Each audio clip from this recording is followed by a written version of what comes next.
Slide-nya sudah saya buat. Kalau ada yang mau mengcopy nanti saya persilahkan. Tapi untuk kelengkapannya ini belum lengkap betul ya, karena baru sedikit saja kami masukkan. Ya. Saya kira itu untuk pertemuan kita hari ini. Bila ada pertanyaan barangkali saya perkenankan 5 sampai 10 menit ke depan. Kalau ada yang dituliskan lebih baik ya. Silakan. Bisa dibantu Mas ke belakang. Bisa dibantu.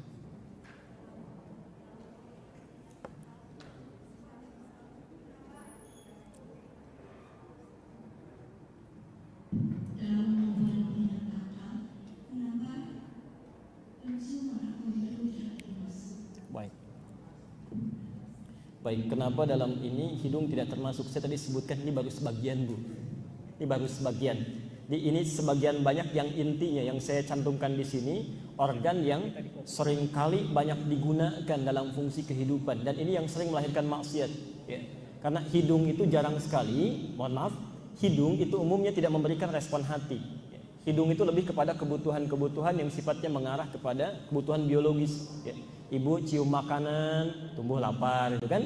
Cium parfum misalnya muncul sesuatu, respon dan sebagainya. Tapi masuk nanti dalam kajiannya. Ya, cuma ini saya tampilkan sebagian saja yang lain, yang besar-besarnya. Ya.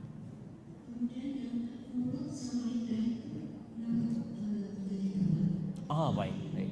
Makasih. Perhatikan. Bagus pertanyaannya, kenapa mulut dan lidah saya bagi dua? Ya. Bapak Ibu sekalian, sebetulnya kalau kita sebutkan mulut itu dibentuk melalui 3 unsur yang sangat utama. Ya. 1 lidah, 2 gigi, 3 ini bibir. Ya. Saya ulang, 1 lisan, ya. Lisan, lidah, 2 asnan, gigi, 3 bibir. Ya, maaf, bermasalah 1 di antara 3, maka organ ini tidak akan berfungsi sempurna. Misal, ada orang bibirnya ada, ya, giginya lengkap, tapi lisannya bermasalah misalnya, ya, lidahnya terpotong, dia nggak akan bisa bicara. Ada orang lisannya bagus, ya, mohon maaf, bibirnya lengkap, tapi giginya hilang semua, ya, nggak akan jelas juga, ya. Atau ada orang giginya misalnya bagus, kemudian lisannya baik, tapi bibirnya bermasalah, kena sariawan dia sedikit, ya. Maka terganggu fungsi bicaranya. Nah, kalau disebutkan mulut itu semua fungsinya, Bu, keseluruhannya. Jadi dari mulai gigi sampai dengan bibirnya, kemudian lisannya. Kenapa saya keluarkan lidahnya khusus untuk lisannya? Karena lisan ini yang paling berperan memberikan sikap dalam perbuatan manusia. Ini lidahnya. Ini lidah yang mengarahkan pada pembicaraan yang baik, yang buruk dan sebagainya. Jelas ya? Baik. Ada yang lain? Jadi yang saya sebutkan ini bukan berarti yang lain tidak masuk, tidak. Ini sebagian fungsi terbesarnya saja. Ya, yang lain akan disebutkan juga nanti insya Allah. Ya. Tidak ada lagi? Baik, silakan.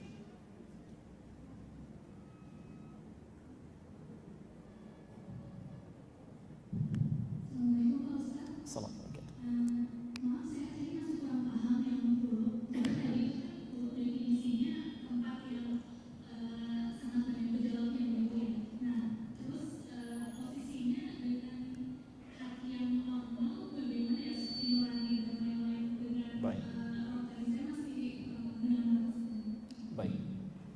Bagus pertanyaannya. Pertama begini, Anda bisa bedakan dulu antara organ fisik, ya, organ fisik, ya. Seperti saya beri contoh misalnya, dalam bahasa Arab hati itu bukan kolbun. Dalam bahasa Arab hati itu kabad namanya, kabad, kibdun. Kalau Anda ke Mekah nanti umrah, kibdah itu artinya ayam atinya. Ya, jadi ada roti kibdah itu maksudnya pakai ati ayam. Kibdah, kabad. Ini kabad. Pelan-pelan. Kalau kolbu, ya, kolbu bahasa Arab kedokteran, dalam istilah kedokteran itu jantung. Ya, jantung. Heart itu kan jantung bahasa Inggrisnya, kan? Bukan hati, jantung. Heart itu jantung, Bu. Hati itu liver. Ya. Ini hati. Secara fisikal ya, organ fisik. Kolbu dalam bahasa Arab, kolbu yang ini. Kalau digunakan dalam istilah kedokteran itu jantung artinya. Ya. Tapi kalau dalam ilmu tazkiyatun nafas yang dimaksudkan bukan ini. Bukan jantung secara fisikal, jantung rohani yang di dalamnya ada gejolak baik dengan buruk, gelisah dengan tenang dan sebagainya. Ya. Dia tidak bisa diindra tapi bisa dirasakan. Bisa dirasakan. Ya. Buktinya ibu pun kan sedang merasakan sekarang kan? Saya merasa tenang, saya merasa gelisah. Ini yang wajahnya kelihatan tenang-tenang, belum tentu nggak punya masalah itu. Ya. Mungkin sedang gelisah, kapan Ustaz selesainya gitu kan? Macam-macam. Jadi pertama, tolong bedakan istilah-istilah yang difungsikan untuk kepentingan yang fisikal, fisik, ya, dengan istilah-istilah yang akan digunakan nanti dalam konsep tazkiyatun nafas yang lebih menyentuh pada istilah spiritual. Ya. Tapi ini garisnya antara organ fisik dengan istilah-istilah dari sisi spiritual ini nanti ada satu keterkaitan yang erat. Misal, mata fisik disebut dengan basar. Mata non fisik disebut dengan basirah. Oke? Misal nanti telinga disebut dengan udhun. Ya. Pendengarannya disebut dengan sama. Sama, ada udhun, ada sama. Nanti kita bahas. Ya. Ada orang yang fungsi fisikalnya misalnya basar, ya. Fungsi matanya dia bermasalah. Tapi ketika hatinya dilatih, itu bisa lebih tajam basirahnya dibandingkan dengan basarnya. Ya. Pernah dengar Imam Al-Bukhari? Imam Al-Bukhari, Anda yang punya kitabnya Fathul Bari namanya. Fathul Bari syarah Sahih Al-Bukhari, ditulis oleh Ibnu Hajar Al-Asqalani. Lihat jilid yang pertamanya, halaman 631 di paragraf ketiga, baris 1 sampai dengan baris 9. Itu ada kisah yang sangat luar biasa. Al-Bukhari nama aslinya siapa? Al-Bukhari nama aslinya Muhammad, ya. Punya bapak namanya Ismail, kakeknya namanya Ibrahim, kakek buyutnya Al-Mughirah, eyang buyutnya Al-Bardizbah. Tinggal di Kecamatan Ju'fah, Kabupaten Bukhara, Provinsi Khurasan, negara Uzbekistan sekarang. Ya. Ya. Di Muhammad bin Ismail bin Ibrahim bin Al-Mughirah bin Al-Bardizbah Al-Ja'fi Al-Bukhari. Jadi Al-Bukhari itu nama daerahnya. Ya. Saya mau cerita singkat saja. Saya ingin gambarkan bagaimana ilmu tazkiyatun nafas diterapkan. Nanti ibu bisa praktekkan, Bu. Ibu bisa praktekkan. Pak, maaf, Al-Bukhari itu sejak kecil matanya buta. Begitu beliau lahir, tumbuh 2 tahun, itu matanya buta. Matanya buta. Tapi Masya Allah, ibu bapaknya itu selalu melakukan amalan, mendekat kepada Allah, dan punya cita-cita anaknya ini mesti tumbuh menjadi anak yang soleh.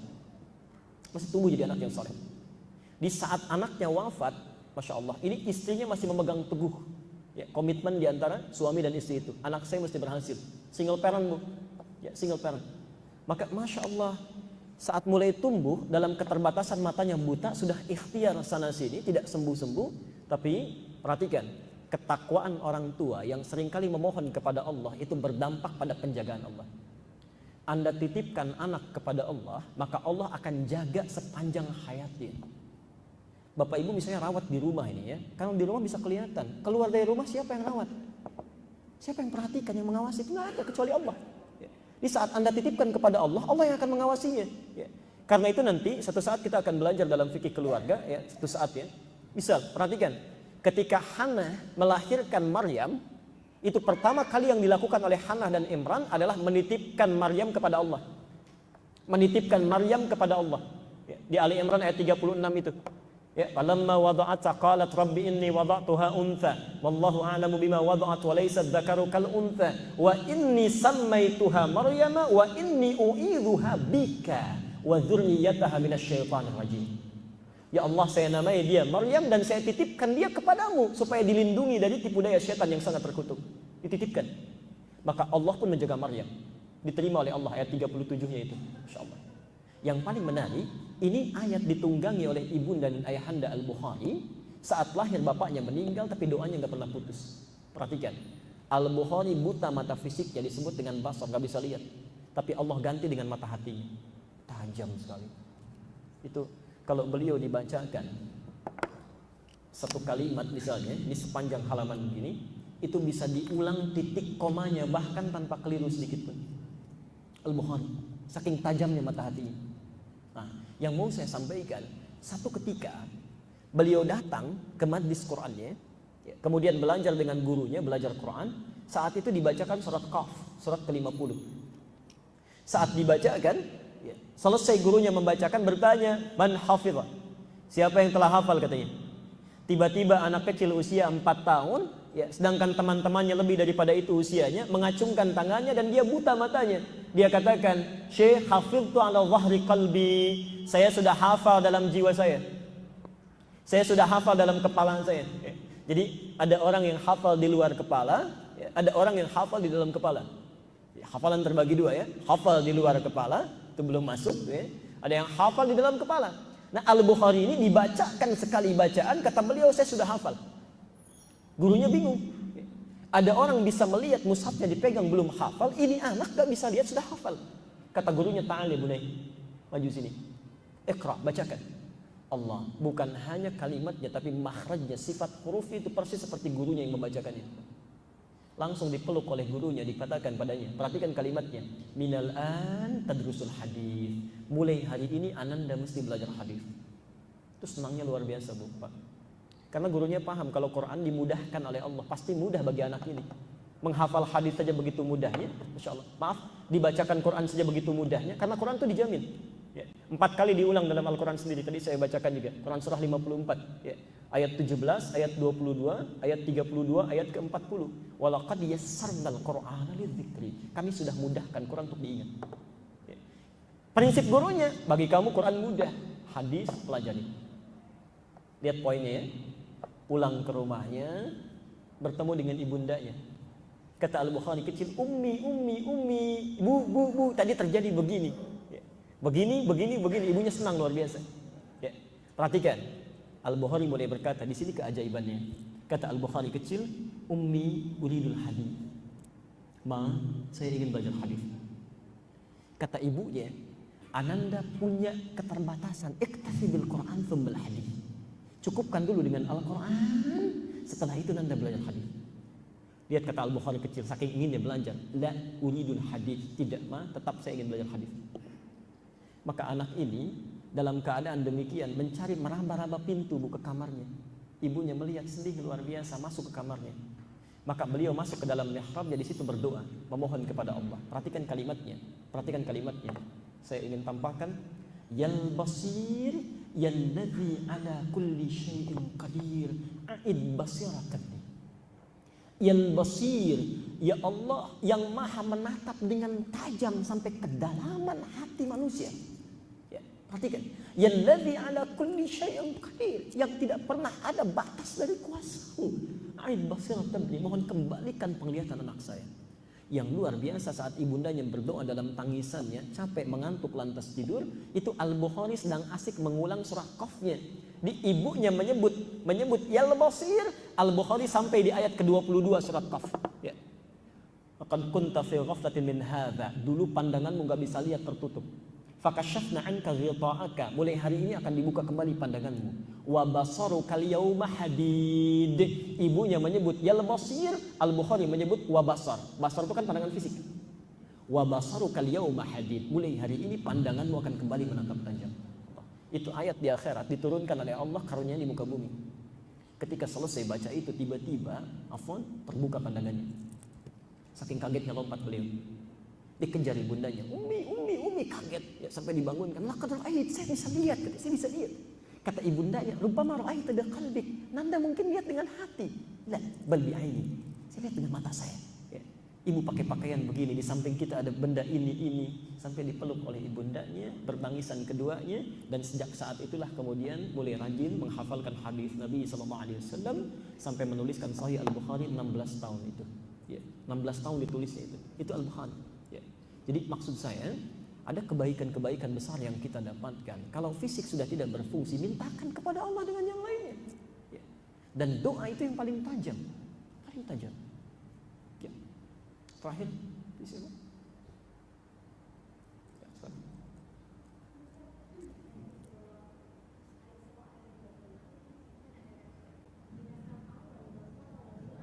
Ya.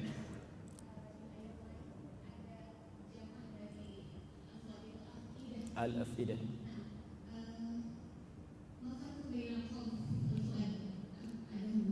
Baik.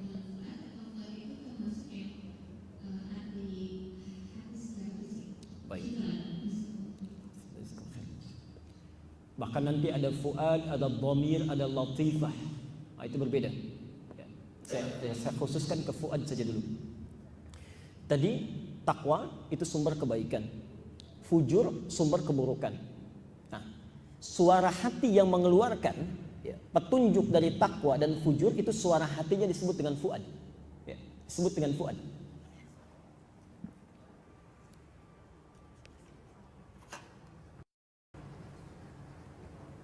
Sautul qalbi alladhi yatahakkum 'ala syai'. Ya. Suara hati yang memberikan hukum atau tindakan pada satu persoalan, respon pada satu sikap. Jadi ini ada qalbu. Ya. Sini ada nafas. Ini ada takwa. Di sini ada fujur, nafsu. Perhatikan. Misal seseorang melihat kebaikan, orang pergi ke masjid.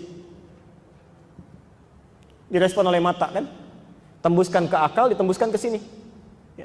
Masuknya ke takwa. Saat masuk ke takwa kan dibalikan ke sini, ke akal supaya direspon kan, supaya direspon. Nah, suara hati yang memerintahkan, suara qalbu yang memerintahkan respon itu suaranya disebut dengan fuad. Ya. Jadi dia bisa memerintahkan kebaikan, bisa juga memerintahkan keburukan kalau fujur yang ditujunya. Ya. Dikala yang dilihat yang jelek-jelek masuknya ke fujur. Fujur memerintahkan, mata melotot, tangan pukul. Nah, itu yang mengeluarkan bahasa hatinya ini fuad. Namanya fuad. Ya, jamaknya afidah. Karena itu, di hari kiamat, seorang yang punya masalah nanti akan ditanya 3 hal sumber informasinya. Pertama, pendengarannya. Karena yang pertama diciptakan oleh Allah saat seseorang mulai ditiupkan rohnya itu pendengaran, bukan penglihatan. Jadi hati-hati Bu ya, Pak. Kalau sudah ditiupkan rohnya, itu bayi yang ada di dalam kandungan, janin yang ada dalam kandungan itu sudah mendengar. Sudah mendengar. Ya. Wa ja'ala lakumus sam'a. Sam'a. Hati-hati. Dia sudah dengar. Ya. Karena itu nanti di Quran ketika kandungan sudah berproses bahkan semakin berat ke fase persalinan, itu dianjurkan kedua orang tua, calon bapak, calon ibu untuk memperbanyak doa. Bahkan doanya diatur di Quran. Ada di Quran surah 7 ayat 189. Ya. Al-A'raf 189. Pelan-pelan. Di pendengaran sumber ilmu. Ya. Antum diperdengarkan azan Allahu Akbar, Allahu Akbar. Itu nanti direspon atau tidak tuh? Ya. Kakinya respon nggak untuk cepat ke masjid? Tangannya siap-siap, kan? Kemudian matanya melihat jadwal dan sebagainya. Ya. Lalu setelah itu matanya diperlihatkan. Sumber ilmu yang kedua mata, pandangan. Ya. Ini ada mushaf masih bisa lihat. Ya. Masa sih ada anak usia 6 tahun matanya buta hafal Quran, nggak bisa lihat hafal Quran. Antum dikasih pandangan yang jelas sampai hari ini, masya Allah.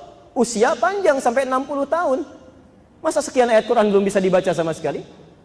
Allah akan tanya itu, dikemanakan matanya. Yang terakhir, ini yang paling penting. Fuad pun akan ditanya sumber hati. Ya. Jadi ketika ada misalnya adzan didengar, tiba-tiba ada orang yang olahraga misalnya, meninggalkan sholat, padahal dia muslim, dia tahu. Ya. Maka nanti oleh Allah fuadnya ditanya, hei, apa kamu tidak membisikkan pada pemilikmu untuk cepat merespon pergi ke masjid? Fuadnya ditanya. Karena itu turun ayat di Quran, 3 sumber ilmu ini, baik mata, pendengaran, penglihatan, pendengaran, ataupun fuad yang membisikkan itu akan ditanya oleh Allah. Ya. Turun ayat Quran surah ke-17 ayat 36. Innas sam'a, sungguh pendengaran itu, wal basara, penglihatan itu, wal fuada, dan suara hati itu, kullu ulaika kana anhu mas'ula. Semua itu akan ditanya, kenapa manusia bisa menyimpang dari Allah? Ya. Mata akan ditanya, hei, apa kamu tidak lihat saat orang ke masjid? Kamu lihat gak? Kata matanya lihat, tapi orang ini tidak mau respon. Hei telinga, apa kamu nggak dengar ketika azan dikumandangkan? Kata telinga, saya dengar, tapi orang ini nggak mau respon. Fuadnya akan ditanya, apa kamu tidak bisikan supaya dia berbelok sedikit ke masjid? Kata fuadnya, saya katakan, tapi orang ini tidak mau respon. Maka orang itu ketika ingkar pada ayat Allah, maka akan ditarik ubun-ubunnya. Quran surah ke-4 ayat ke-56 An-Nisa. Ditarik orang ini ubun-ubunnya. Itu siksa paling ringan di neraka. Paling ringan. Innal ladzina kafaru bi ayatina sawfa nuslihim nara. Sungguh orang yang ingkar, mengingkari ayat-ayat kami, itu akan ditarik ubun-ubunnya ke neraka. Ini nariknya. Terus dimasukkannya, ini ilustrasi saja ya, wallahu alam, kita tidak ingin masuk ke situ ya.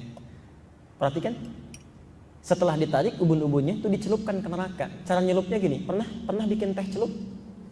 Kalau teh celup kan dimasukkan, naikkan kan? Masukkan, naikkan. Itu begitu.